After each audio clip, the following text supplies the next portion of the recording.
Flex My Simple Room. Yan yung aking higaan. Tapos yan yung side table. Lagay ng tissue, tubig. Yan naman yung blind curtain. O diba? Lakas maka-aesthetic. Tapos yung mga frames. O ang shala, diba? Ito naman yung aking cabinet. Lagayan ng aking damit, bags. Tapos yung mga iba kong damit nilagay ko na sa maleta.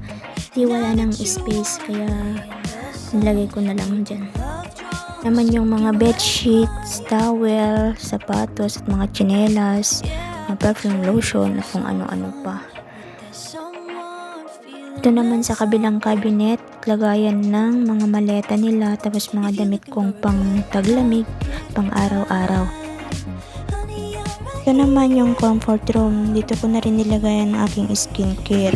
Brilliant baka naman. May dalawang batya dyan. Ang purpose niyan ay mag-stock ako ng tubig para palamigin at panlig. Direct kasi sa shower. Diyos ko, sa sobrang init ba naman ng tubig dito, pwede nang pantimpla sa kape.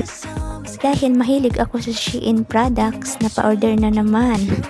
Pambihira, lakas makabudol ay. Alam ko, material at maliit na bagay lamang ang mga ito. Pero nagpapasalamat pa rin ako sa Panginoon dahil nabibili ko na yung mga gusto ko. Hindi lang para sa aking pansarili kundi pati na rin sa aking pamilya. Pamamagitan ng aking pinaghirapan at sarili kong pera. Yun lamang po. Thank you for watching. Much love and God bless. Happy weekend!